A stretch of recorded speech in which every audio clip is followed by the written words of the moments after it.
লিবিয়ার মোহাম্মদ আমিরের ঘটনাটি আজ গোটা বিশ্বে আলোড়ন সৃষ্টি করেছে। একটি ফ্লাইটকে আল্লাহ তাআলা দুইবার ফেরত পাঠিয়েছে। বাংলায় একটি প্রবাদ বাক্য আছে, রাখে আল্লাহ মারেকে, থাকলে কপালে ঠেকায়কে। লিবিয়ার মোহাম্মদ আমিরের ঘটনাটা যেন তার বাস্তব উদাহরণ। লিবিয়ার তরুণ একজন হাজি এবার হজ করতে যাবে।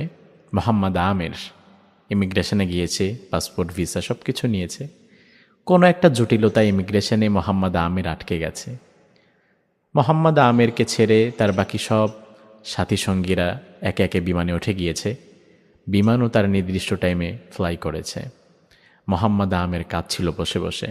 ইমিগ্রেশন অথরিটি তাকে সান্ত্বনা দিয়ে বলল, তুমি এবার কেঁদো না, হয়তো আগামীবার তোমার হজ হবে, এবার হয়তো আল্লাহ কবুল করেনি।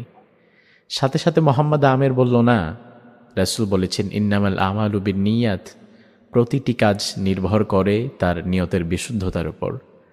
আমি একজন তরুণ যুবক, আমি চাইলে টাকা পয়সা দিয়ে দুনিয়ার মজমাস্তি করতে পারতাম, কিন্তু আমি এই টাকাগুলো অনেক কষ্ট করে জমিয়েছি হজে যাওয়ার জন্য। আমার নিয়ত বিশুদ্ধ, তো অবশ্যই এই বছরেই আমার হজ হবে, এটা আমার চূড়ান্ত বিশ্বাস। সবাই হাসাহাসি করছে যে বিমান তো উড়ে চলে গিয়েছে, আর তো আসবে না। মোহাম্মদ আমির কাঁদছে আর আল্লাহর কাছে দোয়া করছে। হঠাৎ করে দেখা গেল কিছু সময় পূর্বে উড্ডয়নকৃত সেই বিমানটি আবারও ফিরে এসেছে রানওয়েতে। সবাই অবাক, কি হয়েছে? মোহাম্মদ আমির সে তো আল্লাহর কাছে দোয়া করছে। সেই উড়ন্ত বিমানের পাইলট এবার জানালো যে বিমান মাঝ আকাশে ওঠার পরে যান্ত্রিক ত্রুটির কারণে আমাদেরকে ইমিডিয়েটলি আবার ল্যান্ড করতে হয়েছে। যান্ত্রিক ত্রুটির নিরসন হলো, বিমানটি আবারও মোহাম্মদ আমিরকে না নিয়ে উড়ে গেল। মোহাম্মদ আমির আবার কাঁদা শুরু করলো আল্লাহর কাছে, আল্লাহ, আমি তো হজের বিশুদ্ধতম নিয়ত করেছি, আমার বিশ্বাস তুমি কবুল করেছ, তুমি আমাকে কিভাবে পৌঁছে দিবে আমি জানি না।